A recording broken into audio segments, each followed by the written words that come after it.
জনগণের অভিপ্রায় প্রতিফলিত হয় রাজনৈতিক দলের মাধ্যমে। সেহেতু রাজনৈতিক দল ও জোটসমূহ সম্মিলিতভাবে গণতন্ত্র প্রতিষ্ঠায় দীর্ঘ সংগ্রাম করেছে বিরাট এই সনদ পূর্ণাঙ্গভাবে সংবিধানের তফসিল হিসাবে যা যথোপযুক্তভাবে সংযুক্ত করিব, মানে সংবিধানের সংযুক্ত করার ব্যাপারে কমিটমেন্ট করেছে এবং we sign in that referendum clause. তো এটাও সেখানে দেখতে হচ্ছে।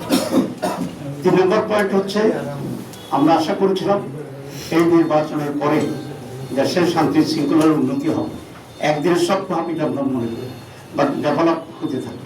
কিন্তু আপনারা দেখছেন এই দুটোতে বেশ কিছু লোক হত্যার শিকার হচ্ছে, বিভিন্ন জায়গায় আগুন জ্বালিয়ে বাড়িঘর জ্বালিয়ে দেওয়া হচ্ছে, বাড়িঘর ভাঙচুর করা হচ্ছে, ধর্ষণের শিকার হচ্ছে। এবং বাহ্যিকভাবে আমরা গত নৈরাজ্যময় যে সমস্ত সরকারগুলো ক্ষমতায় ছিল তার চেয়ে চরিত্রের এবং চিত্রের তেমন কোনো ভিন্নতা আমরা দেখতে পাচ্ছি।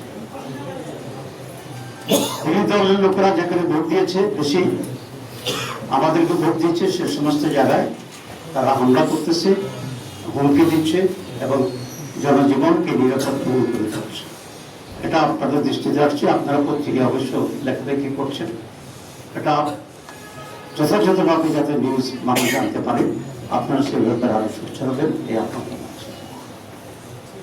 এরপরে যেটা আমরা দেখছি যে হঠাৎ করে সরকারিভাবে তারা নানা জায়গায় আগেকার সরকারগুলোর মতো নিজস্ব দলীয়করণ করার প্রসেস শুরু করে। অনেক গুরুত্বপূর্ণ ব্যক্তিরা, আপনি কোনো এক্সপ্রেস করতে চান, আপনারা জানেন, বিভিন্ন গুরুত্বপূর্ণ জায়গা থেকে তারা তাদের নিজস্ব লোক বসানোর জন্য গুরুত্বপূর্ণ লোকদেরকে তারা সরিয়ে দিচ্ছে। বিশ্ববিদ্যালয়গুলোতে আইন শৃঙ্খলা পরিস্থিতি অবনতির চেষ্টা করতেছে। আগে যেরকম আগেকার বিএনপি সরকার বা আগেকার আওয়ামী লীগ সরকার জাতীয়ভাবে বিশ্ববিদ্যালয়কে অশান্ত রেখেছিল, অস্ত্রবাজি করেছিল, ঠিক সেরকম একটা পরিস্থিতি তৈরি করার জন্য চেষ্টা করছে। যদিও সেটা সহজ হবে না, কারণ সাধারণ ছাত্রীদের রুচির ভিতরে পরিবর্তন হচ্ছে। সাধারণ ছাত্রছাত্রীরা অস্ত্রের পিছনে যোগ দিয়ে নিজের কেরিয়ার নষ্ট করবে, এটা সম্ভবত ছাত্র এটা চাইবে না। কারণ তারা ইতিমধ্যেই ডাকসু জাকসু সব জায়গায় নির্বাচিত প্রতিনিধির মাধ্যমে ইউনিভার্সিটিগুলোতে লেখাপড়ার একটা সুস্থ পরিবেশ পেয়েছে, একটু খাবার দাবারের উন্নত পরিবেশ পেয়েছে। হোস্টেলগুলোতে কি গ্যাস কি একটা মাইক দিতে জায়গা হয়, টর্চার সেল একটা বন্ধ হয়ে গেছে।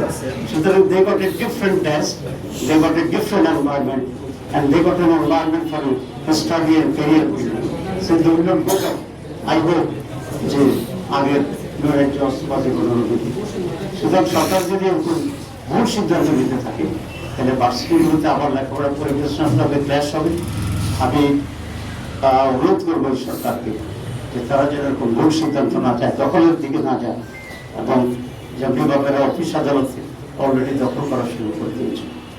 আমরা আশা করেছিলাম যে আমরা আগেকার বিরোধী দলের মতো নয়, যদি আমরা সরকারি দল হইতে পারতাম, মনে হয় যদি স্টিল দেন আমরা একটা নিউ কালচার তৈরি করার চেষ্টা করছি, constructive, violent, vibrant, careful, vigilant and very strong.